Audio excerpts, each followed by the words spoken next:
Muy buenas tardes a todos, bienvenidos a una nueva masterclass organizada por la COE en colaboración con Telefónica Educación Digital y partner tecnológico de este proyecto. Mi nombre es Mariana Gómez, soy responsable de operaciones y contenidos en Telefónica Educación Digital y voy a estarles acompañando a lo largo de la tarde de hoy para hablar de la Web 3.0 y la democratización de Internet. Esta sesión se enmarca en el contexto del curso de Operaciones con Tecnologías Habilitadoras Digitales que se realiza en el marco del proyecto Trabajamos en Digital, que está financiado por el Ministerio de Educación, Formación Profesional y Deportes a través de los fondos Next Generation de la Unión Europea.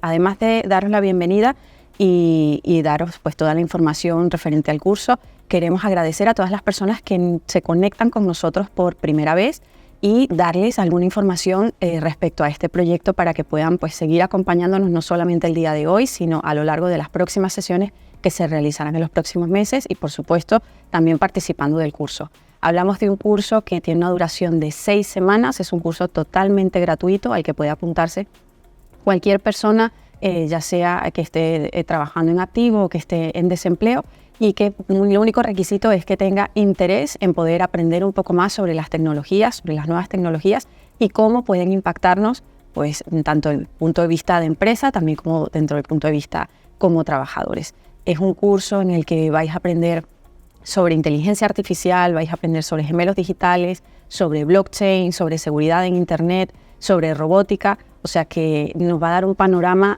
general sobre estas nuevas tecnologías y desde luego va a ser un punto de inflexión para que podamos también pues, acercarnos un poco más a ellas y ver de qué manera podemos incorporarlas en nuestro día a día laboral.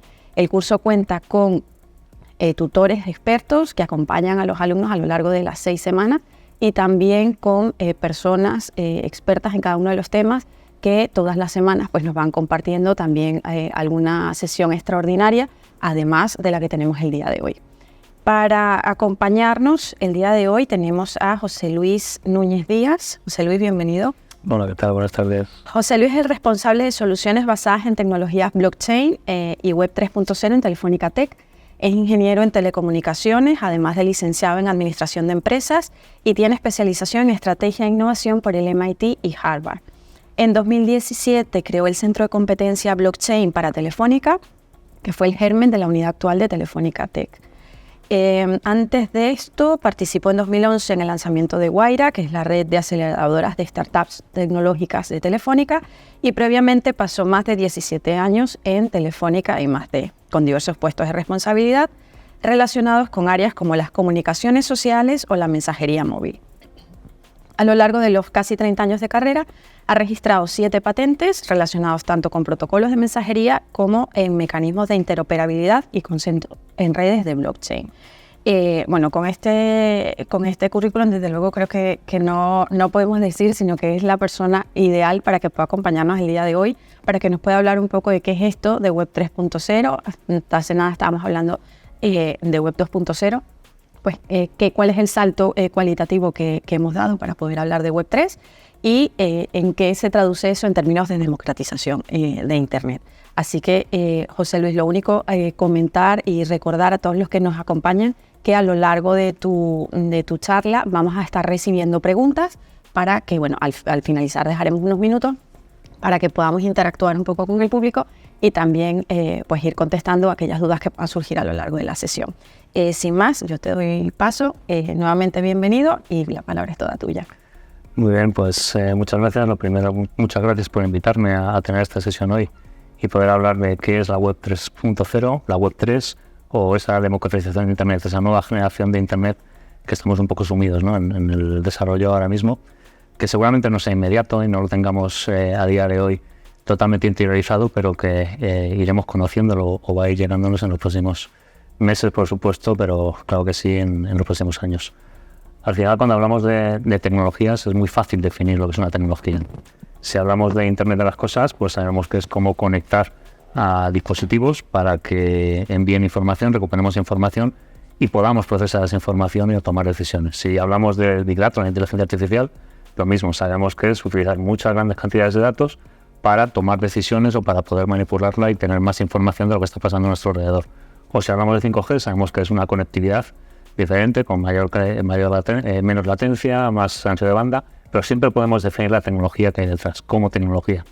En el caso del Web3, yo siempre digo que no es así. Hay una tecnología subyacente que podría ser lo que conocemos como blockchain o registro de información distribuida, pero si queremos definir Web3 es más un concepto o un movimiento que se desarrolla en base a diferentes puntos de vista. Entonces a mí me gusta empezar con una slide que sería más o menos esta, ¿no? Para definir la Web3 lo que tenemos que hacerlo desde 3 puntos de vista diferentes, pero que además se retroalimentan. Podríamos pensar en vez de en 3 flechas o 3 puntos de vista que convergen en ese concepto de Web3, más casi en una espiral que vamos recorriendo, en realimentando los diferentes puntos de vista para llegar a ese punto central o a ese concepto que es la Web3.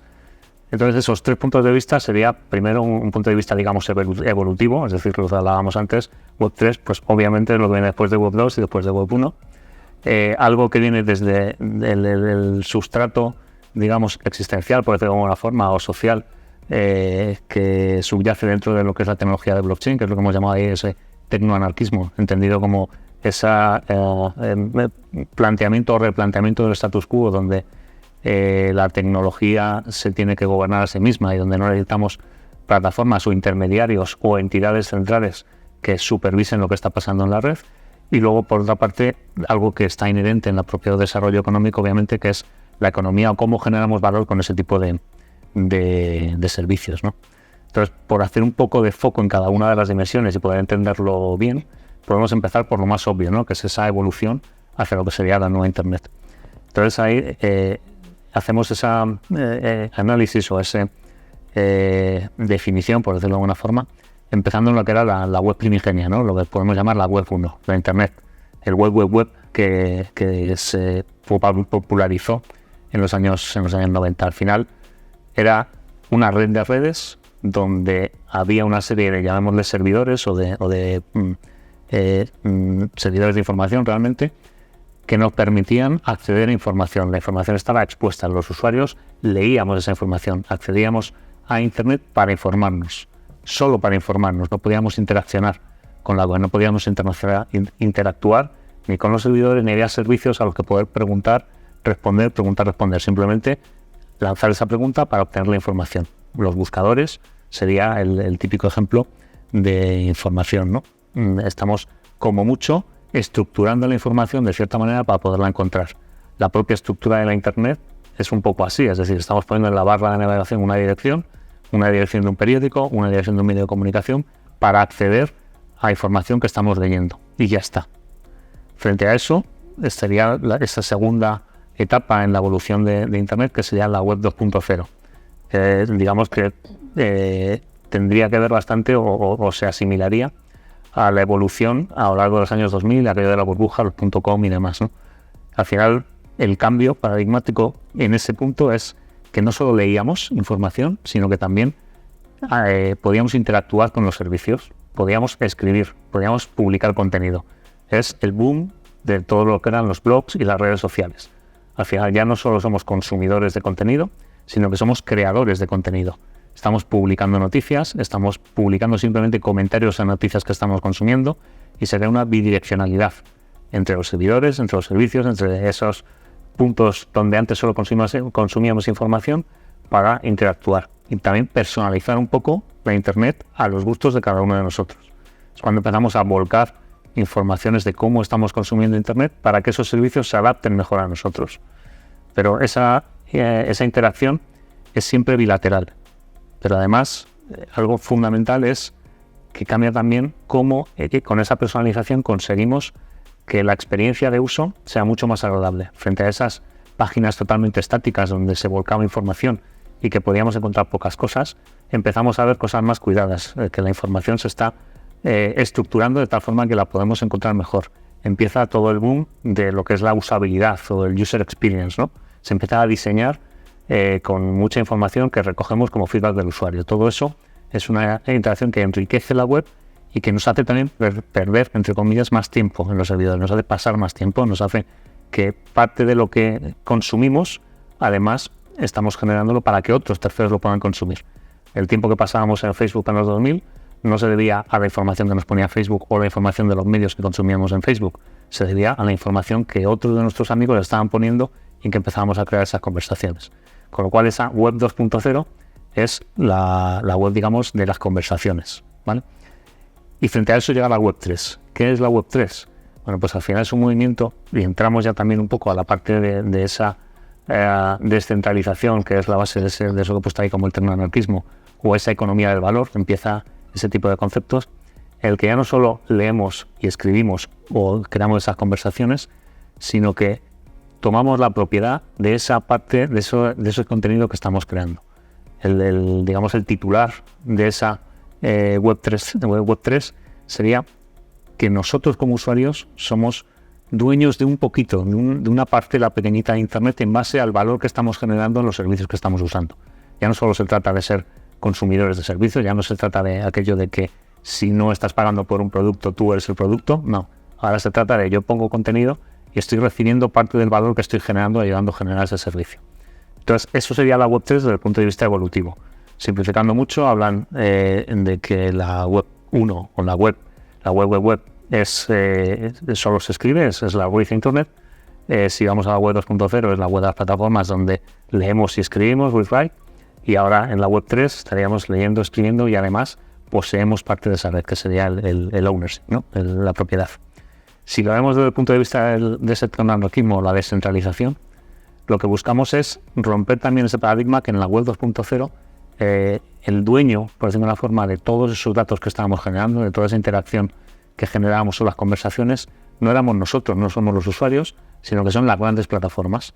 En la web 2.0 emergen esas grandes plataformas que empiezan a mercadear con los datos personales de los usuarios. Estamos volcando datos, regalando datos a las plataformas para que personalicen los servicios que estamos consumiendo. Que generosamente se aprovechan un poco. Efectivamente, con lo cual, al final, el movimiento, digamos, desde el punto de vista, podemos decir incluso sociológico, dentro de Internet, es, oye, nos estamos cansando ya de regalar los datos sin tener nada a cambio, con lo cual, ¿por qué no somos juez y parte? ¿Por qué no sí, perfectamente, seguimos haciendo ese tipo de servicios donde creamos conversaciones? Porque lo necesitamos para comunicarnos. Ahora mismo seríamos incapaces de vivir sin un montón de estos servicios de Internet, pero ¿por qué no podemos ser los usuarios dueños de un poquito de parte de esas plataformas? ¿Por qué no poder revertir en nosotros parte del valor que estamos generando? Entonces, esa web 3, donde teníamos parte de esa propiedad, es lo que, volcado a esa descentralización, significa que todos tenemos parte de responsabilidad,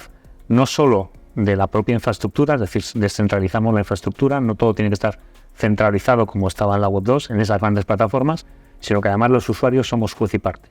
Podemos decir y podemos definir qué tipo de servicio queremos.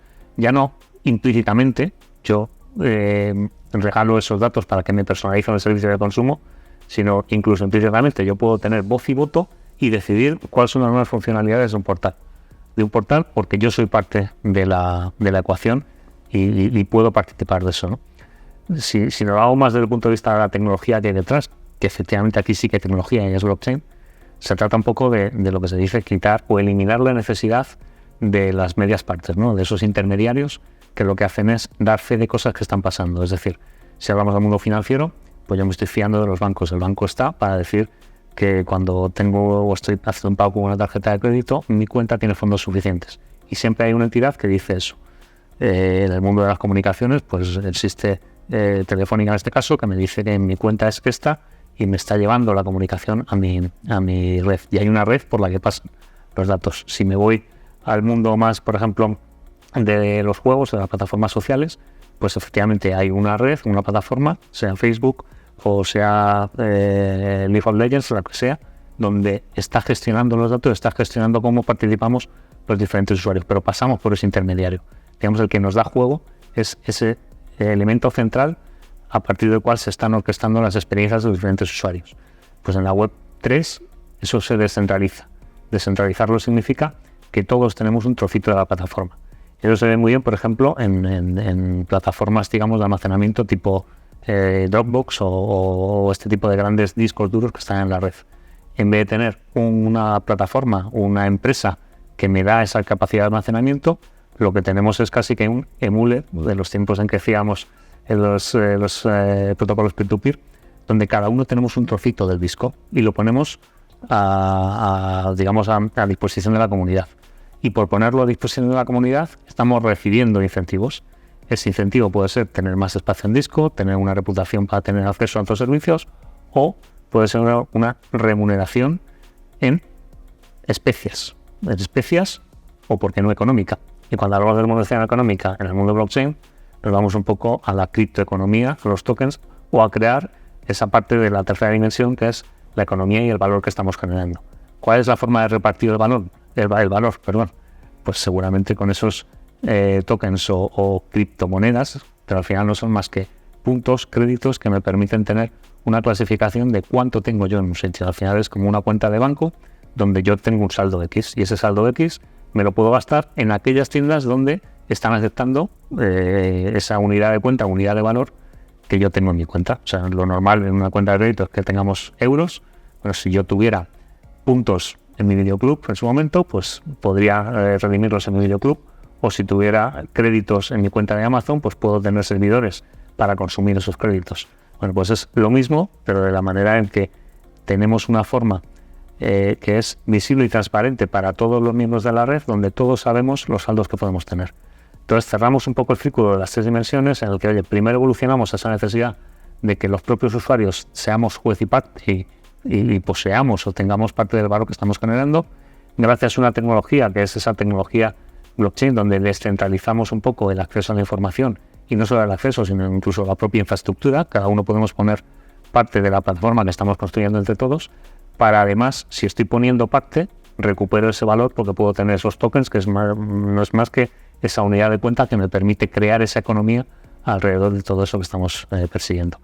Con lo cual, por eso empezaba, Web3 no es una tecnología como tal, es un concepto que va, digamos, creando esa historia alrededor de lo que era una tecnología que sí que era blockchain, con una necesidad que es la descentralización y el quitar ese peso a las plataformas, pero además con un incentivo económico que me permite que esto empiece a rodar, ¿no? Entonces, yo creo que se entiende mucho mejor teniendo esta, digamos, visión multidimensional. ¿Qué es Web3? Bueno, pues Web3 es sí la nueva Internet, pero la nueva Internet que me cubre esas necesidades y me genera eso que algunos llaman la economía de los creadores, porque si creamos tenemos unos incentivos para poderlo hacer, o en otros casos se llama esa Internet del valor, porque de repente el valor ya no es algo inherente que se está pagando por fuera de la red, sino que reside en la propia red, porque son esos tokens que se están generando dentro de la red. Entonces, a partir de ahí, podemos hablar de dos pilares ya, entrando un poquito en tecnología, porque sí que hay tecnología por debajo, por supuesto, de Web3. Y lo represento en esta figura. Por un lado, eso que pone ID no es más que, si lo veis, los que estáis en remoto, se parece mucho cuando ponemos http:// y luego la dirección de internet. Bueno, pues en Web3 ese DID es el ID o el identificador descentralizado, y al final es como mi DNI dentro de la Web3. Al final es una identidad que todos tenemos a la hora de operar en la Web3.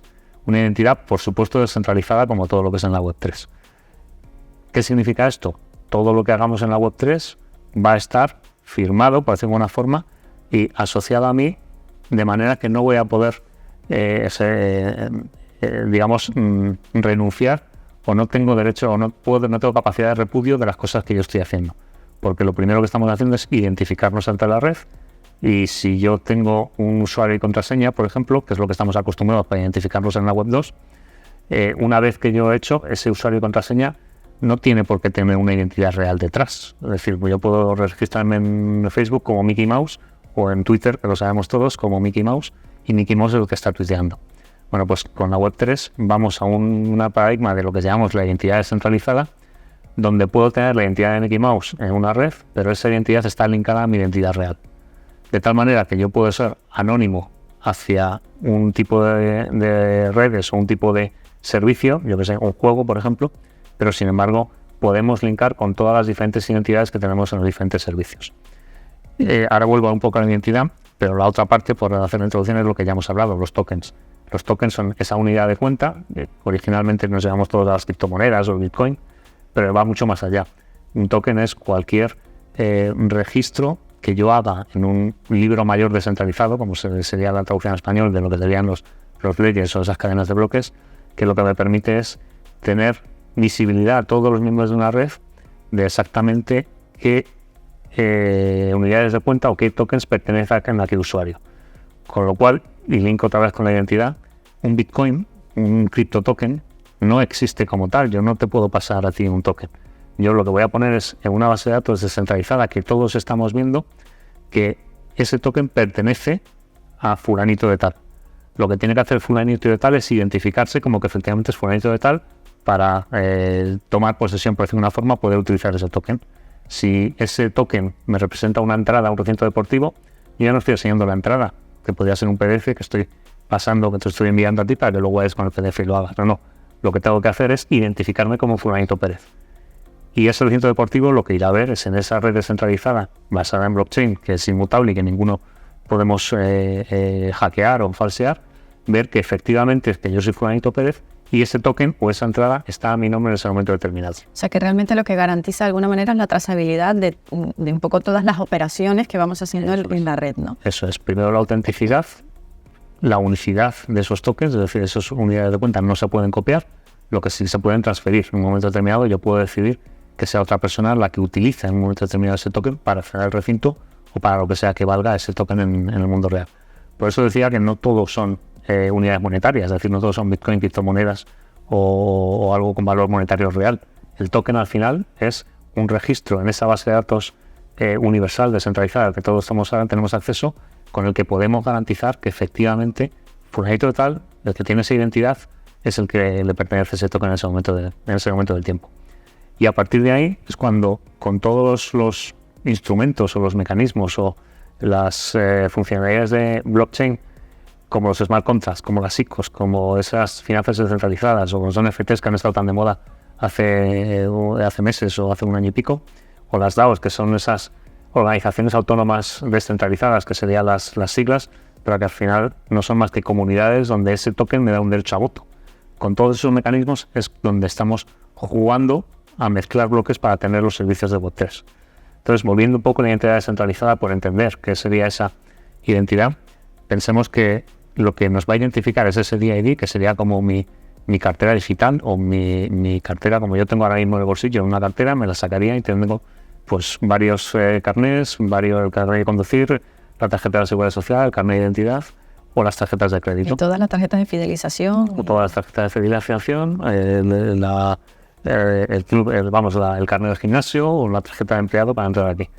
Entonces, si eliminamos la tarjeta, me la llevo al mundo digital, lo que necesitamos es crear ese contenedor, que sería ese DID que estamos poniendo ahí, una identidad única, pero dentro de esa identidad única tenemos como un árbol con todas esas identidades secundarias con las que me identifico en cada uno de los entornos donde yo estoy interoperando. Con el banco tengo una, con Telefónica tengo otra, con Hacienda tengo otra, con la Seguridad Social tengo otra, pero todas convergen en mí. Yo soy el mismo usuario en todas ellas. Entonces, eso es la identidad descentralizada. No estamos hablando de descentralizar la emisión de esas identidades, sino en descentralizar el consumo. Y eso quiere decir que si yo lo cargo todo en mi monedero electrónico, en este caso en mi cartera digital, yo puedo decidir en cada momento cuál de ellas saco para presentar un servicio digital. Ya no tengo que usar usuario y contraseña que me tenga que acordar, yo tengo que sacar el token adecuado para identificarme en esa red social, en ese proveedor de internet o en esa administración pública para hacer un trámite. Daría exactamente igual, todos serían diferentes atributos. Que en el fondo quizás es un poquito como más complejo de entender a priori, ¿no? Pero sí que una vez que lo entiendes, realmente simplificaría muchísimo la vida como usuario, incluso como usuario, como empresa, simplificaría muchísimo la vida, digamos, administrativamente. El infierno del usuario y la contraseña, creo que lo vivimos todos. Todas las plataformas en las que estás tienes que tener uno distinto, y uno son 8 caracteres y el otro son 25, y que tienes caracteres especiales y el otro necesita números y el otro mayúsculas. O sea, de alguna manera simplificaría todo eso de manera tal que con una única cosa pudiéramos acceder a todo. Simplificaría eso y además te da un superpoder, que es el control absoluto de tus datos personales. El ejemplo es con el DNI, que lo hablábamos antes también. El DNI realmente no es una única credencial de acceso, sí, es un número de identificación válido, digamos, o emitido por el gobierno o la policía en este caso, pero va mucho más allá. Es ese contenedor con un montón de datos asociados a mi persona. De tal forma que en el DNI, cuando yo tengo la tarjeta del DNI, lo que estoy es exponiendo un montón de datos que a lo mejor no necesita saber la persona con la que estoy compartiendo el DNI. El ejemplo que siempre se pone en este tipo de cosas es cuando entras en una discoteca y te piden el DNI para demostrar que eres mayor de edad. Estás sacando el DNI y no solo estás demostrando que eres mayor de edad, le estás diciendo tu edad, que está relacionado pero no es lo mismo, le estás diciendo tu domicilio, le estás diciendo una serie de datos que no le interesa saber al portero de la discoteca, que lo único que sabe y quiere saber es que eres mayor de edad. Entonces, en un entorno donde funciona la identidad descentralizada, en esa cartera digital, lo que tenemos es un montón de atributos, cada uno independiente, y yo puedo decidir cuál comparto con quién. Entonces, a ese portero de la discoteca solo le compartiría una credencial o la atestiguaría que alguien dice, y en este caso el alguien es policía que ha emitido mi DNI, que yo soy mayor de edad. No le está diciendo ni mi edad, ni cuándo he nacido, ni por supuesto dónde vivo. Lo único que le está diciendo es que soy mayor de edad. Además, ni siquiera sabe mi nombre y apellidos. Yo puedo ser un usuario anónimo, pero que sabe que la policía está garantizando que tengo la característica mínima para entrar a ese local. Quien dice entrar a ese local, dice entrar a una web de acceso restringido, dice entrar a mi red social de mayor de 14 años, dice entrar a Telefónica porque una credencial es que soy empleado de Telefónica, por ejemplo. Entonces, la gracia de la identidad descentralizada es poder trocear todas nuestras identidades dentro de un contenedor único que soy yo como persona, pero también en mi yo digital. A partir de ahí, si yo en un juego quiero, digamos, dar una imagen con un avatar concreto, el avatar puede ser parte de mi identidad digital y tiene que serlo. Pero no tenemos por qué dar nuestro DNI en ese juego, no tengo por qué demostrar mi edad real, simplemente la que yo quiera demostrar en ese avatar. Pero todo puede convivir dentro de esa cartera digital única, que es el punto de acceso. Y a partir de ahí, lo que podemos es, con esas credenciales únicas que están ligadas a mi identidad real, toda la actividad que estamos haciendo en la red, dejar huella y firmarla, acreditarla, de tal forma que, aunque yo pueda ser anónimo para el juego, siempre vamos a poder trazar cuál es la identidad que hay detrás del juego. Cuando yo quiero ir a hacer algo, digamos, en el mundo físico, si yo me estoy identificando con una credencial, lo que podemos es saber quién es la identidad física real que está detrás de esa persona. Eso no quiere decir el que se pueda saber, que se sepa y que todo el mundo lo sepa. Pero cuando hay una incidencia, cuando hay temas de acoso en las redes, cuando hay temas de cualquier tipo de comportamiento indebido que no es deseable o que incluso es delictivo, podemos trazar. Y la persona que está haciendo eso, como se está autenticando con esa identidad, no puede o no tiene capacidad de repudio de decir no, yo no he hecho esto, sino que estamos dejando eso, lo que en inglés se llama la accountability, ¿no? Esa responsabilidad sobre nuestros actos en la red. Al final es un superpoder, por decirlo de una forma, que es lo que está de moda decir, ¿no? Tenemos ese control de los datos, pero también es esa responsabilidad, y lo que hacemos ya no va a poder quedar impune, ¿no? Esa, digamos, anonimicidad en muchos de los servicios de Internet deja de ser una opción.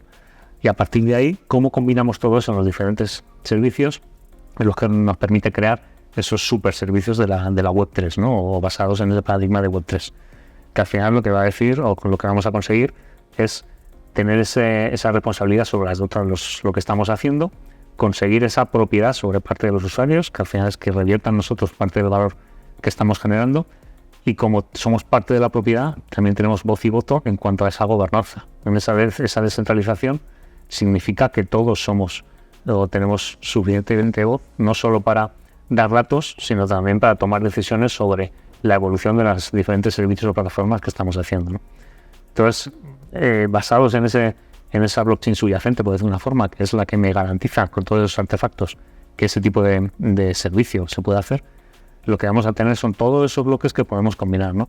Las redes van a ser más seguras porque al ser descentralizadas no dependen de que un único nodo se caiga o de que un nodo sea atacado o de que mis datos se vean comprometidos porque han entrado o ha habido una filtración de datos o una fuga de información y en esa fuga se han visto comprometidos mis datos personales. Si ya no es un único, sino que son N servidores que están sincronizados, es mucho más difícil que alguien pueda comprometer mis datos. La identidad soberana me permite eso, tener diferentes identidades, pero además el poderlas combinar de la manera adecuada en los diferentes datos. Mis datos van a ser privados, porque al final lo que me permite también es decidir qué grado de exposición estoy dando a eso que son los datos personales, ¿no? Que no solo es mi identidad, nombre y apellido, sino toda mi información o el rastro que estamos dejando en Internet, ¿no? Por supuesto, la propiedad del usuario, la propiedad entendida como que, oye, yo soy juez y parte, yo voy a tener parte de los servicios, ¿no?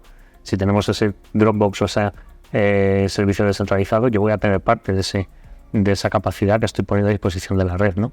Y por eso mismo voy a recibir esos NFTs, esos activos digitales que me van a dar esa capacidad de tener, digamos, un patrimonio digital en cuanto a mis derechos frente a todos esos servicios que estamos usando, que ahora mismo simplemente es, oye, yo tengo unos derechos de acceso porque tengo este usuario con esta contraseña, o porque he pagado una determinada suscripción a un servicio. A partir de ahora eso va a moverse, esa suscripción se convierte en un activo digital que yo puedo incluso transferir, o que podríamos jugar con ello y generar derechos adicionales sobre las suscripciones que vamos teniendo, ¿no?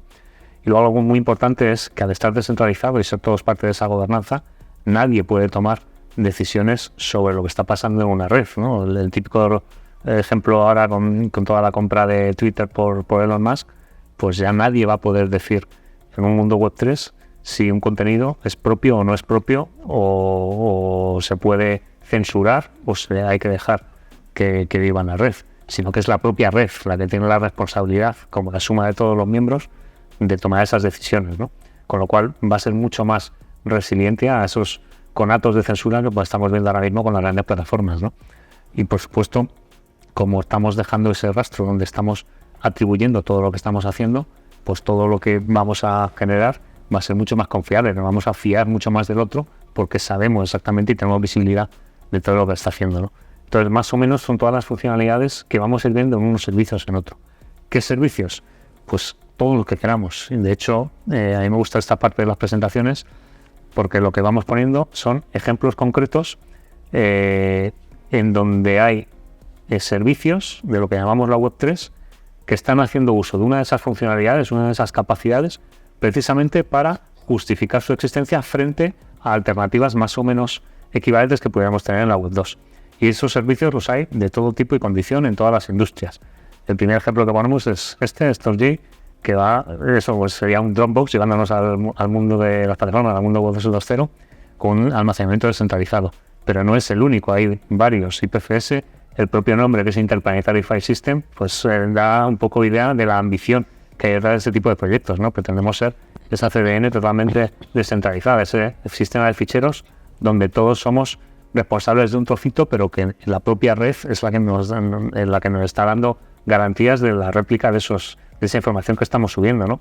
Podemos ir también en Dfinity es la capacidad de computación. Exactamente igual que pongo capacidad de almacenamiento en la red, puedo poner capacidad de computación para que se hagan los grandes proyectos, por ejemplo, de secuencia del ADN, de todo este tipo de cosas más científicas. Necesitas mucha capacidad de computación. Podemos orquestar como un supercomputador poniendo trocitos de computador a disposición de la comunidad.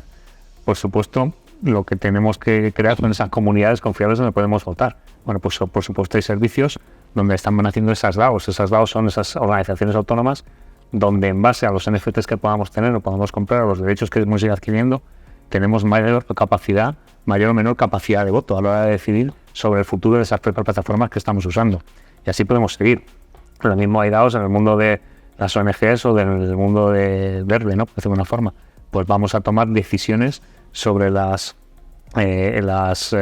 diferentes proyectos verdes que estamos empujando en una entidad concreta, ¿no? Perdona. Lo mismo sobre el cambio climático. Bueno, pues podemos generar proyectos contra el cambio climático para disminuir la huella de carbono basados en un levantamiento de fondos basado en esa economía Web3 que estamos generando. Otros ejemplos, pues lo que sería un Spotify o un digamos servicio de streaming de audio por internet también descentralizado, donde eliminamos la necesidad de las discográficas, la necesidad de ese Spotify como plataforma de distribución, y son los propios artistas los que colaboran y los que digamos se sindican para poder poner esas plataformas y para poder poner ese contenido en línea por streaming y disponible para que otros usuarios que pueden pagar o no pagar en función de lo que vayan queriendo. Se puede jugar con la reputación, se puede jugar con aquellos atributos o con aquellos valores o características que la propia comunidad quiera poner en valor a la hora de distribuir los propios incentivos que se están generando. Muchos más ejemplos. Helium salía la semana pasada que desde Telefónica hemos invertido en un proyecto en Helium que al final es descentralizar la red, es decir, todos ponemos un router en nuestra casa que es el que da la cobertura móvil a quien está pasando por la calle, ¿no? Simplificando mucho la propuesta de valor. Y eso precisamente lo que hace es descentralizar la red. Todos somos parte de la infraestructura y todos recibimos. Si yo pongo parte de la red, pues yo recibo parte de los incentivos o del valor que se está generando en la red. Y así podemos seguir con un montón de cosas, temas financieros, por supuesto, tokenización de infraestructuras. Podemos crear activos físicos desde centrales nucleares hasta propios edificios o, como ponemos aquí, temas de real estate y de propiedades, podemos tokenizarlos, que al final es crear esos tokens que no son ese registro digital, que yo decido en la vida real qué es el activo físico o los derechos que yo tengo sobre ese activo físico por lo que representa ese token en el mundo digital. Así podríamos seguir temas de juegos y apuestas, es decir, en la Web3 hay un montón de ejemplos, un navegador que te está dando tokens por la capacidad de atención que tú tienes. Tú ves anuncios y estás ganando esos tokens porque estás viendo esos anuncios. Lo mismo a la hora de transmitir datos. El tema de ciberseguridad, yo creo que sería como un publicador con un blog, como si fuera un WordPress o algo como Medium en la Web 2, ¿no? Por decirlo de una forma. Saben lo mismo, es crear comunidades que están intercambiando información y poniendo a disposición de esa comunidad toda la información. Permission, que es una plataforma de influencers en la que yo pongo publicidad y en función de la publicidad que veo son los tokens que estamos recibiendo. Hay 1000 plataformas y ejemplos que podría ser, por ejemplo, esto para freelance, es decir, yo estoy ganando en tokens, publicando en tokens, en función de mi reputación yo puedo recibir más o menos dinero en tokens para poder luego reinvertir en la propia plataforma.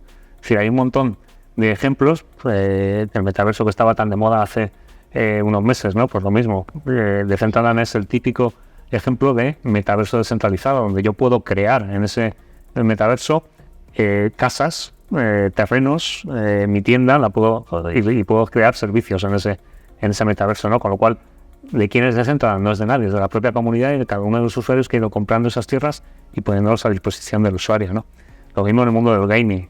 Son juegos donde los jugadores pueden comprar los propios atributos que tengan, pues desde la espada, el escudo, lo que sea, y pueden comprarlo, venderlo, y no solo a la plataforma, sino directamente haciendo trading a los diferentes usuarios, o incluso estaba muy de moda, por ejemplo, un juego de estos que salió hace años, el que tú puedas vender la posición que tú tienes o el ranking que tú tienes en el juego a un usuario para no empezar de cero y empezar en niveles más avanzados. Todo eso es el control que te da el no tener que pasar por las reglas que se han creado a priori cuando se ha creado una plataforma, ¿no? De juegos hay Mastodon, que es una especie de Twitter, es decir, si no queremos censura, pues no vamos a mover censura, ¿no? Es la propia comunidad la que puede hacer cosas. O Secretum, que además encriptamos y podemos hacer temas mucho más seguros de mensajería peer-to-peer, ¿no? Steemit, que sería, digamos, como una plataforma de foros, como lo que podría ser Reddit, ¿no? Es decir, por supuesto, YouTube, que la propia plataforma se ve lo que es lo mismo, yo pongo los contenidos y recibo tokens en función de las visualizaciones de ese vídeo que yo he puesto, ¿no? OpenSea, que es un marketplace de NFT, es decir, que hay un montón de ejemplos, incluido temas de plataformas serias del negocio, ¿no? Pues de alguna forma, como sería todos los temas de cadena de suministro, lo mismo, podemos poner información en común para poderla consumir de manera mucho más sencilla entre los miembros de esa red, sin capacidad de repudio. Nadie puede decir que he recibido o no he recibido un paquete si lo hemos puesto todos y hemos llevado al consenso. Estos son los ejemplos, digamos, pasamos otra vez por encima para fijarnos en los que son más relevantes en cuanto a qué tipo de cosas estamos haciendo. Como estamos quedando sin tiempo, voy a pasar directamente otra vez por todos estos ejemplos que vuelven a ser los mismos. Es enseñar exactamente que, oye, se puede pasar por muchos de ellos y hay muchos ejemplos de empresas que están sacando partido de Web3. ¿Y cómo sacan partido? Pues lo podemos ver con esta pequeña herramienta, es muy sencilla, es el típico radar que vemos en todos los informes de consultoras, donde podemos, digamos, en plan matriz, encontrar cuál es la característica de la Web3 que un servicio que un servicio utiliza para sacar mayor partido de la Web3, ¿no? Y si pensamos en un servicio Web3 completo, pues digamos sería el que tuviera más superficie dentro de esta araña coloreada, ¿no? Por decirlo de alguna forma. Entonces, habrá algunos que ponen el foco en la propiedad de los datos. Habrá otros que no son todos los datos personales o los datos de uso o de actividad, sino el propio contenido que estás generando. Lo que hablábamos, por ejemplo, de ese YouTube, pues estoy poniendo los contenidos y la propiedad es mía, no quiero que pase a manos de nadie, ¿no? Habrá otros que en el otro lado es en la gobernanza. Cuando hablamos de esas organizaciones autónomas, la capacidad de votar y de tomar decisiones sobre la plataforma, ¿no?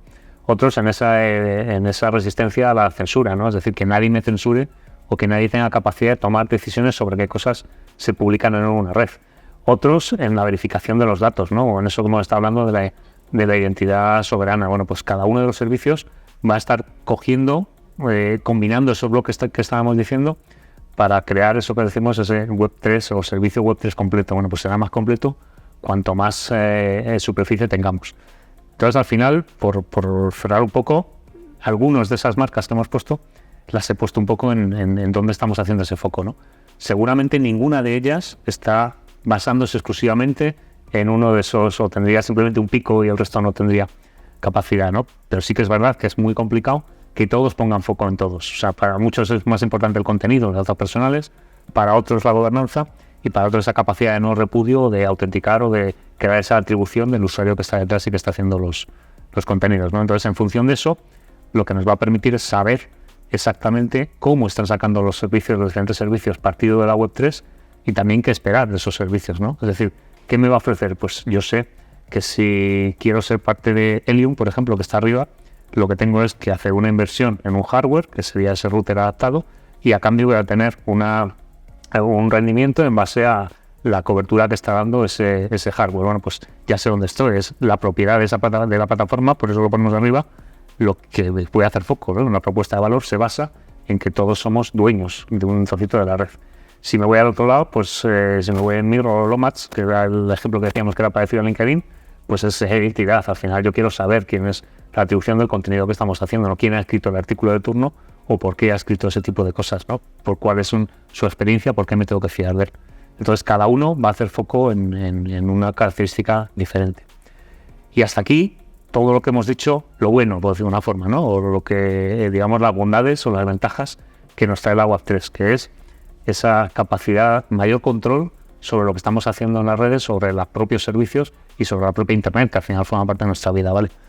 Pero no es solo todo lo que reluce, ¿no? Y al final pongo aquí, digamos, la cara B de todo esto, ¿no? Que es esa falacia de lo que hemos llamado la descentralización. Y es que estamos hablando de descentralizar, pero realmente no está tan descentralizado, ¿no? Entonces, a la izquierda estamos poniendo un gráfico que muestra dónde están esos nodos, esos servidores descentralizados de la blockchain en general, ¿no? O de las blockchain principales. Y si nos fijamos, el 30% ya está en Amazon. Con lo cual, haciendo una lectura fácil, estaríamos diciendo que el 30% de esa web descentralizada está centralizada en Amazon. Es casi contrario. Claro, es así. Esa es la realidad, ¿no? Definición, ¿no? Y dicho de otra forma, me lo llevo al plano personal, por decirlo de una forma, ¿no? Lo más parecido que podamos tener a día de hoy de esa capacidad del usuario de controlar el servicio que está ofreciendo es la oferta que nos hacen todos los servicios para que aceptemos o no aceptemos las cookies. Se nos está poniendo en nuestra mano el poder de decidir qué datos estamos compartiendo o no con los diferentes servidores de Internet a la hora de acceder a un servicio. Si nos preguntáramos a cada uno de nosotros, todavía diríamos que nos quitaran esa responsabilidad. Yo no quiero tener que aceptar siempre las cookies y no estamos haciendo caso de lo que estamos aceptando. No. Con lo cual, la realidad es que yo no quiero descentralización y como la mayoría de nosotros, el discurso es queremos tener el poder, pero cuando nos dan el poder no lo queremos porque, digamos, va en contra de la propia usabilidad de los servicios, ¿no? Pues eso es un poco lo que pasa en Web3. La descentralización idealmente está muy bien, pero la realidad es que a lo mejor no queremos volver a tener el PC debajo de la mesa para correr nuestra página web y queremos que esté en Amazon, ¿vale? Y luego en la parte económica pasa exactamente lo mismo, es decir, los Bitcoin, que sería el paradigma, ¿no? de las criptomonedas en el mundo descentralizado, la realidad es la que sale ahí. El 95% del Bitcoin, de los Bitcoins que están en circulación, está en el 2% de las cuentas. Con lo cual, la propia riqueza, si vamos a eso, de lo que es el mundo descentralizado como el Bitcoin, también está centralizada en unos cuantos usuarios. Incluso la gobernanza de redes como Ethereum también están centralizadas en esa comunidad, centralizada en unas cuantas cuentas, unos cuantos usuarios o en un pool de usuarios muy reducidos.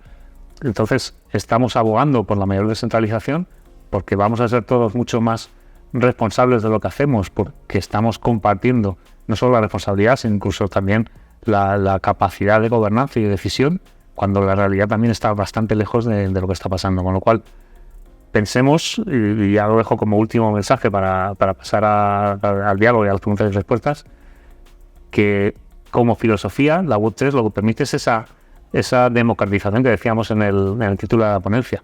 Nos permite que todos tengamos acceso y que podamos sentirnos dueños de un pedacito de la Internet que estamos consumiendo. Pero eso no solo significa, es el mundo ideal. Hasta llegar al mundo ideal tenemos que dar muchos pasos. Tenemos que abogar por una adopción sobre todo responsable y no tanto regulada, porque cada servicio estará regulado en función de